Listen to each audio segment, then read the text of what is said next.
Hi, welcome to Let's Talk Show. I'm DV LeBron. Do you have construction needs? Get something done in the house?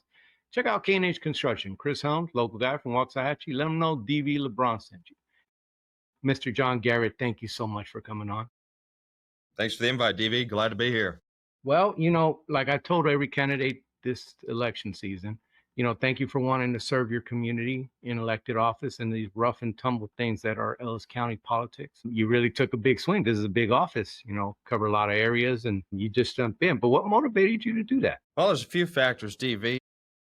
First of all, I love my community. I moved here in 2004 and have seen a lot of growth. I started my family here. I started my businesses here. So, over a decade ago, I started building businesses and partnerships and being of service in our community and getting to know folks, getting to know the leadership. And, I think it's important to have good stewards at the helm as we continue to grow and be the 8th fastest growing county in the nation. It's important that we have good leadership that understands how to navigate that, as well as my background through my company Apex and the work we've done for the state of Texas, as well on the federal side. So I've gotten to work with a lot of folks in the Texas legislature.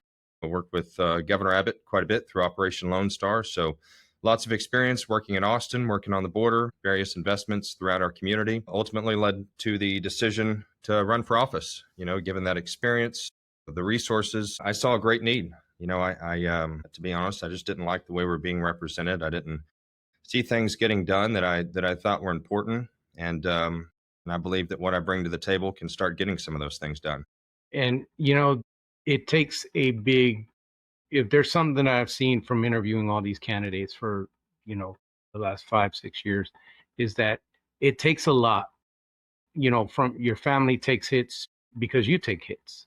There's just so many things that happen. There's been things that happen online since you announced. And I mean, I want to give you the opportunity, if you want to kind of address those before we kind of jump into the issues. Yeah, well, you said it best. It was a bit of a culture shock. Like I said, my background's not in politics, so I've kind of seen it from the other side, but to be in it is a different thing. And yeah, you're right. There was some opposition that came out strong with a lot of rhetoric and spinning of the truth and, trying to paint me as something I'm not. So I really appreciate the platform that you provide that's neutral and gives everybody a chance. This is a great opportunity to just come on here, tell folks who I am, what I'm about, why I'm running for office, and what I would like to accomplish. So, personal attacks at the end of the day, DV, that's not really an issue with me. We answer to God. I wake up every morning. I say, God, where are we going? What are we doing? And how can I be of service to the people around me? And that's what I answer to. So I'm not too worried about a small group of folks that are kind of mean online behind their keyboards. That's just life. There's more to life than that. Definitely. So you're running for the GOP primary, and it's big with the GOP is limited government. What are your thoughts on that? How will you work to keep taxes low? Because property taxes are one of the biggest issues. And every year they say, oh, we're going to do something. They're always saying, and there has been some stuff, but people are losing their houses or having to move away from this beautiful county, this community, because of property taxes. If you were elected, how will you address that? Yeah, you're absolutely right. It's a massive issue, property taxes, and I can say that I've got a lot of experience with it. In fact, yesterday I wrote a big check for our commercial and our residential properties, and it's 3 times what it was 5 years ago. I started investing, I would say about 5 years ago. I bought my first commercial property, and matter of fact, when I was in college, I lived downtown Waxahachie right now, but 2 streets over in a loft, and it was $600 a month. And I felt like that was tough. I didn't have much. We were kind of waiting tables, and I was working as a DJ at the radio station, just barely getting by. And these days I own some properties that have lofts in them, and they're $1,200, $1,300.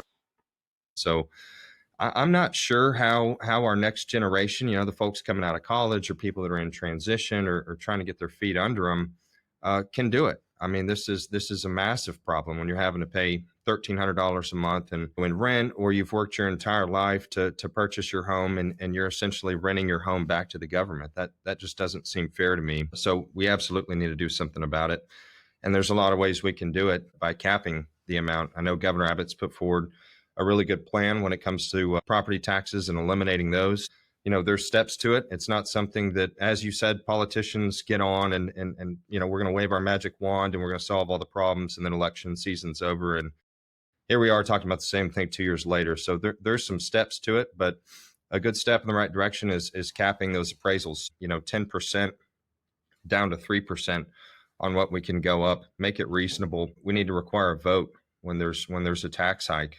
Folks need to be informed. I think you should get, some type of more information in the mail in front of you. I've found that when you're informed and you understand, especially like the renters, how much of a portion of that rent is going towards property tax, because I've been on both sides of this.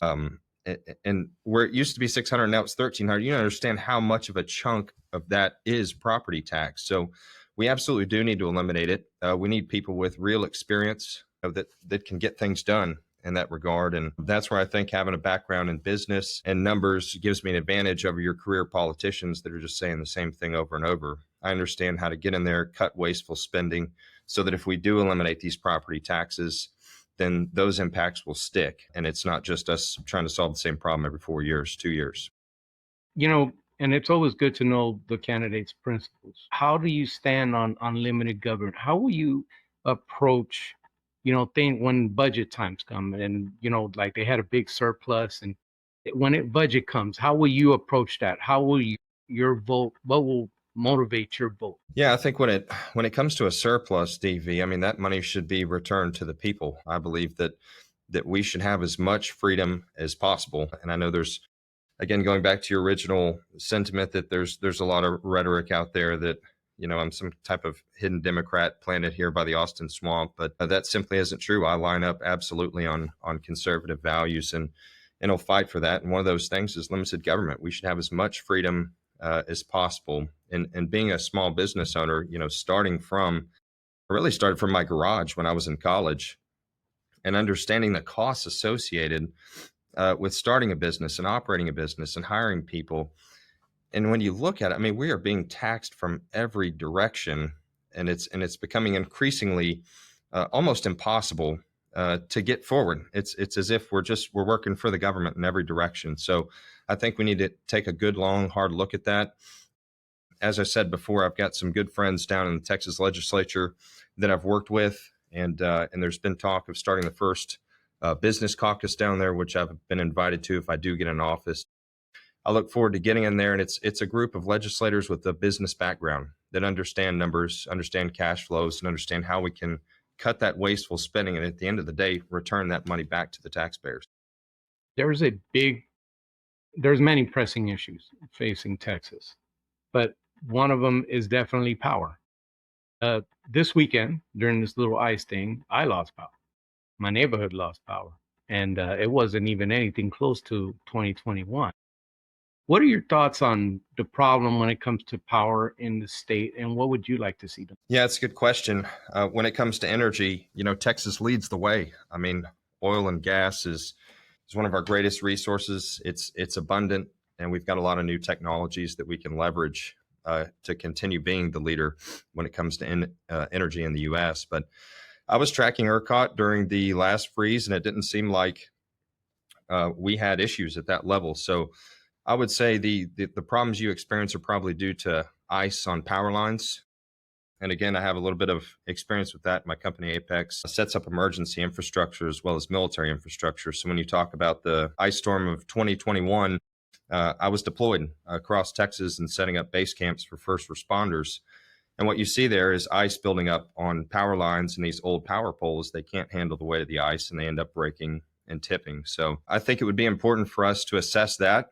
And not everything falls on ERCOT. We need to hold them responsible for keeping up those standards and making sure that we're protected on that front. But also, we need to take a look at our power infrastructure. And that could be old power lines, old power poles, trees that are potentially going to fall when they have the weight of the ice on them. But there's a lot of factors when it comes to facing an emergency that should be looked at. So if there is money available in the budget and that's something that we need to address, that's a recurring problem, then I think we need to do that. Do you have a preference to what power the state gets into? Nuclear, energy, etc.? Yeah, nuclear power has been a big push. It's for nuclear power. It's It's low cost, it's regenerative, and it's abundant with all the technology that's available these days, especially when you look at the growth that's coming to the state of Texas with data centers and other companies moving here. We need to be utilizing all of those technologies and all of those resources to make sure that we're staying ahead of the curve, and nuclear power is one of those. When it comes to education, the Republicans throughout these years, there's been concerns about, boys and girls bathrooms. There's been concerns about maybe pornographic material. There's been, big concern, people on, both sides of the school choice issue. So let's speak on those. Let me know what your thoughts are on education in Texas. Yeah, well, first and foremost, I've got 4 kids in the public school system, so I get to see it firsthand what they're exposed to and how they're being taught. I can say, I mean, every now and then you'll get a bad teacher or something like that, but overall, here in Ellis County in HD10, we have great school systems where I have not seen any of the woke ideology, any of the Muslim indoctrination. I haven't heard of any cases where boys are going in girls' bathrooms. Now, that's not to say that we need to ignore those issues. Those are very important issues. But again, another problem that I'm seeing in our current representation is a hyper focus on these issues that are occurring elsewhere. But when you hyper focus on a social issue or something like that, theoretically, that may happen in the future, you can tend to negate some of the other things that are important as well, such as supporting teachers, getting teachers higher pay. So I think we need to take a broad approach in looking at schools and really put a focus on how do we support teachers? How do we cut through some of that bureaucracy that's tying them up so they can get back to doing the job that they do best, which is teaching students. We need to put the power back in their hands. They need to be able to discipline the students. We kind of live in this culture now that seems a little bit soft. There's a little bit of apprehension to lay down some of that, and it just, that's not the way I grew up. It was a totally different world back then. So what I would say is we need to protect, obviously, against this woke indoctrination. Absolutely, we cannot have boys and girls bathrooms. We can't have transgender bathrooms. We can't have any of this Muslim teachings or any of that anywhere near our children at any point in time. Pornographic material, absolutely not. I think we made a great step in putting God back in the classrooms. The 10 Commandments now being in every classroom, I think is extremely important. That's just, that's a baseline. What we should be teaching our kids is to follow God, honor the flag, and respect your teachers. And then the teachers need our support as well. So when it comes to school choice, I am for school choice. I was a supporter of that. I think that's very important freedom that all parents should have. They should be able to choose where their kids go to school, but not at the cost of neglecting our current school system. Not everybody can afford private school. I understand that. Not everybody wants to go to charter school. So to have that freedom is a great right that every parent should have, but we should be careful not to neglect the needs of our ISDs because it's not a one shoe fits all model. So I'm glad to see that freedom in place. And when it comes to schools, I look forward to supporting the teachers with everything that they need to continue doing a great job. Another issue that's affected Texas is illegal immigration. And, knocking out sanctuary cities, Greg Abbott putting resources on the border. And can you talk to me about your thoughts on that, and how would you vote on that, on anything that comes with that subject? Absolutely. Governor Abbott did a great job. Like you said, during the Biden administration, we had wide open borders, and this wasn't, it was unprecedented, the amount of people that were coming over here. And it wasn't just from Mexico. They were coming from all over the world up through Mexico. So as I said before, my background, and I own a company called Apex Site Services that specializes in building military infrastructure and emergency infrastructure. And we were the leading company as the Haitians were making their way across Del Rio. And it was an absolute emergency situation. And we got called down there to start building infrastructure to house the troops and feed the troops. And from there, we evolved and relocated to other towns, Eagle Pass, Zapata, Laredo, on down the border. So for about 3 years, I worked boots on the ground on the Texas border. I saw firsthand the amount of people that were coming across the border, some of the tactics that the cartels were using, such as tire fires and diversions. And it truly was, it's one thing to see it on the news, but it's another thing to see it in person, of the tactics that they were utilizing. So Governor Abbott did a great job leading Operation Lone Star and evolving Operation Lone Star to handle that emergency. And thankfully, we saw President Trump come in office and completely seal the border. So to have federal support down there is excellent. My stance and what I would like to do is look long range. And again, I think this is where experience matters. Being boots on the ground. And after Operation Lone Star, what I did is I circled back and I attended the Senate Border Security Committee hearings. I met with each member of the Senate Border Security team, as well as other legislators in the Texas House that were interested in border security and forming policy that lasts the next 50 years, not the next 4 years. I had a chance to sit down with Governor Abbott, and that is a challenge that he gave me. He said, John, we need some solutions when it comes to infrastructure that's going to last 50 years, not just the next 4 years. And again, I think that's what good leadership and experience does. It looks downrange, and it's not a matter of if we're going to have this problem again. It's when we're going to have this problem again. I'm not saying present day you've got a closed border, but at some point in the next 50 years, we can't lean on the federal government, or we'll end up in another emergency situation. Operation Lone Star cost us 12, 13 billion. So we need to go back, take a look at those numbers, look how those dollars are spent, and figure out a way that we can protect our border long term, regardless of federal support.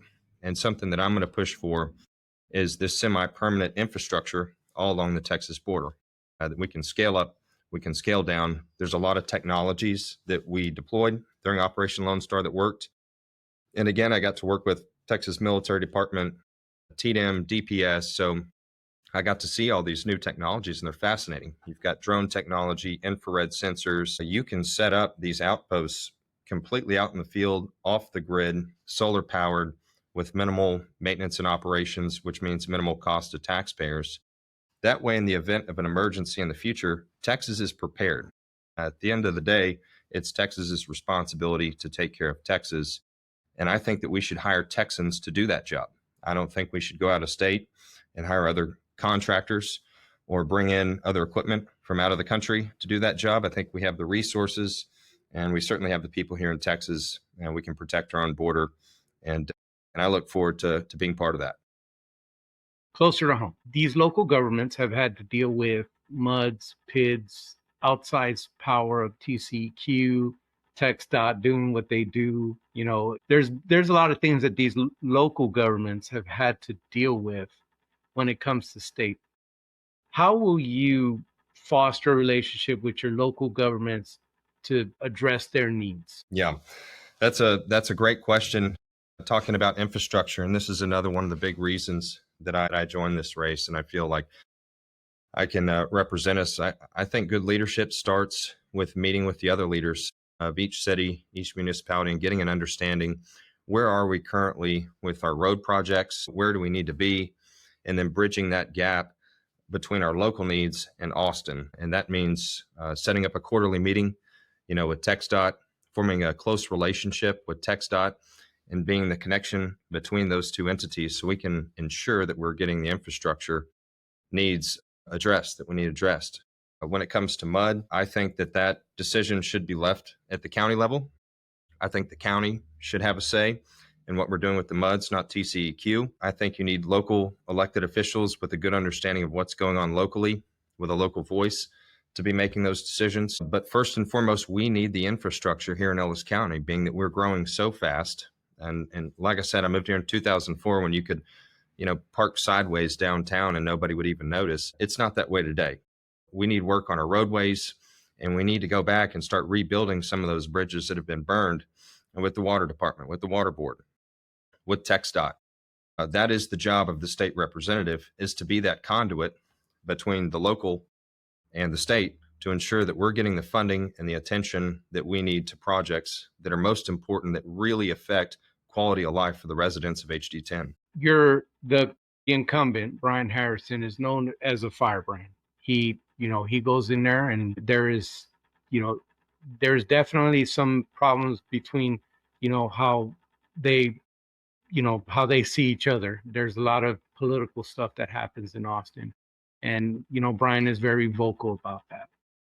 How will you deal with things like that when you disagree with your party, or when there's legislation that may have this good, but has this bad stuff you don't like, which happens often in Austin. How will you deal with those things? Yeah, it's a good question. And like I said, we're similar, but we're different in a lot of ways. When it comes to Brian Harrison, we line up on conservative values, 100%. When it comes to getting rid of DEI, protecting the border, getting woke indoctrination out of our schools, making sure Sharia law doesn't make its way here. All of those things we completely line up on. But like I said, when you take a hyper focus on that, and the approach is more of attacking people and getting on a news camera and just blasting somebody on Twitter, then you tend to burn a lot of bridges. I've heard a lot of rhetoric really since I got in the race that Austin is a swamp, and these people have been planted here to get me out of office because Austin's corrupt and this and that. I don't think that way. I don't believe that Austin is a swamp. I don't think that effective leadership approaches things in that regard. That would be like if I went into my job one day and I said, "Hey, everybody that works at this company is absolute trash, and our CEO doesn't know what he's doing." Well, I probably wouldn't get invited to work on any projects, and I probably wouldn't keep my job for very long. It's not very effective. You may weed out one or two bad things, but at the end of the day, in the results column, it would be HD10 that loses.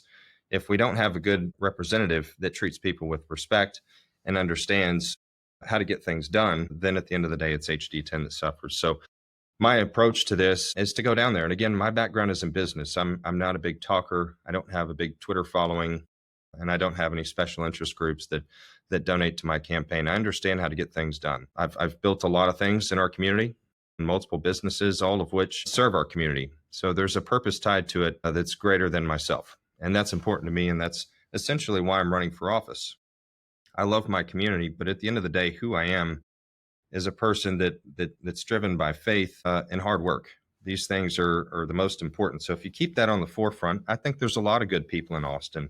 And if you disagree with somebody, the approach I would take is to sit down across from them. Even if somebody doesn't have the same values as me, let's say they're a Democrat and they believe something I don't believe, well, we can still have a respectful conversation. Another thing that I've been attacked on is 2 donations to Democrats. And you've got to understand the full story, that these 2 folks were on the Senate Border Security Committee, and they were coming over to the conservative side in a time of an emergency to protect our border because their communities were suffering. So this is an example of what I'm talking about. If we want to secure our border, there are going to be Democrats that are interested in doing the same thing. And yeah, you do need to sit down with those folks. We can't just say, because I'm far right and you're on the left, I'm not going to talk to you and everything that you say is wrong. I don't think that's a very constructive approach. Now, that does not mean that I'm willing to shift my values and put forward my name on some type of legislation that does not line up with conservative values. If I believe something isn't right, then I'll stand up for it. But the best approach to that is to sit down with somebody face to face and say, here's what we're after. What are you after? Let's have an understanding. And on the business side, that's always led to success for me. Of all the issues that we talked about, in the next 5 years, what do you think is the most pressing issue facing HD10, facing Texas, and how will you address it? Good question, DV. I come up with those every once in a while. Yeah, I think that's going to be the growth and navigating the growth. Texas is very pro business. I mean, we're very fertile ground. We have a lot of resources in Texas, and we need to protect Texas values. At the end of the day, we're a conservative state. We were founded on principles, and we need to hold true to those principles. So as folks move here from other sides of the nation, we need to make sure that we're safeguarding who we are. And that's conservative policies, from the social issues all the way down. So that would be my primary task, is ensuring that Texas stays Texas. We don't want folks from California coming here and trying to change our policy. There's a reason they're moving here, and I think California policy can stay where it is. So again, I'm a 6th generation Texan. I'll never live anywhere else. So we need to protect those Texas values. Definitely. I definitely could agree with that.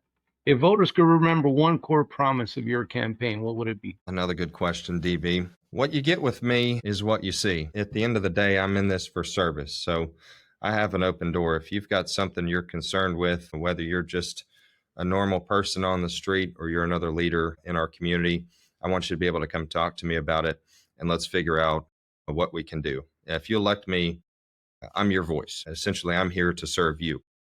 So if I can make one promise to folks that if I'm elected, I will always be the voice of HD10. Not my own voice always, not always what Jon wants best and what I think is best for me, but what's best as a whole for HD10 and how can I represent us here in the state of Texas. What role does faith play in your life? Everything. That's an easy one, DV. Well, Everything. I've been hitting you with some, and I wanted to ask you that one. Where faith landed in your thing. Well, I can talk to you forever, but I'm running out of time here, and this is kind of the point where I give you the mic to talk to the people direct. Yeah, I'm glad you brought it up, DV. That faith's at the core of everything I do, and I wish I could tell you I arrived at that because I'm some wonderful person. It's because after 35 years, I've lived a lot of life, DV. I've made a lot of wrong turns. I have been the guy that's gotten lost, and I've been the guy that's fallen down. And each time, the only thing that gets me back up is faith. It's pretty much a sure thing that we're all going to fall short of the glory of God, but it's what you do after that. Can you get back up? And most importantly, ask God, all right, how do we do it better? How do we move forward? When faced with an obstacle or faced with a lot of challenge, there have been many times in my life where faith alone is what carried me through. So, I do a lot of public service, and you'll have to forgive me because I was taught that when you do something nice for somebody else, you don't go online and tell everybody about it or talk about your good deeds. But the most joy I get as a human being is service and service in our community. At the end of the day, you can make money and build businesses and get elected to offices and whatnot, but do you sleep well at night? At the end of the day, I do a little inventory and a little check with God of how'd the day go? How did I serve? And I start the day with how can I serve? And everywhere in between, I'll do a little spot check, especially if you get on social media. That's one thing I've learned is to be pretty quick to forgive and understand that not everybody agrees with you, but faith is everything, and it'll be the guiding force as I represent our district of asking God, all right, if we have a decision one way or the other and I can't decide, at the end of the day, I pray about it and I trust that instinct that comes right after. As we close out, how can if people want to learn more about you or they want to get a hold of you, how can they do that? I'm scrolling the website, by the way. Yeah, they can go to our website there, or they can look us up on social media, and we've gotten a lot of DMs and requests to talk. So if you want to talk to me, I'm super approachable. Just shoot us a message. I'll give you a call, or we can meet for coffee. Yeah, we'd love to talk with you. Anything else you'd like to say to the voters of Ellis County? No, I appreciate your time and the opportunity to serve, and I really look forward to it. I'm excited about the opportunity to serve, and I'm not going to Austin as your normal freshman legislator. I have a lot of good friends down there, good connections, folks that understand the work I've already done in our state, and I think I can go down there and really affect some change and get on some of these boards and start passing some bills. At the end of the day, DV, our current legislator hasn't passed a single bill in the 5 years he's been in office, and I'm not here to sling mud, but that's a significant problem, especially with as fast as we're growing. I don't think we can afford to have a zero in the column anymore. So I look forward to the opportunity of getting down there and getting some real results for HD10. Jon, thank you again for coming on the show. Can you stick around real quick after the show? Sure. Thank you.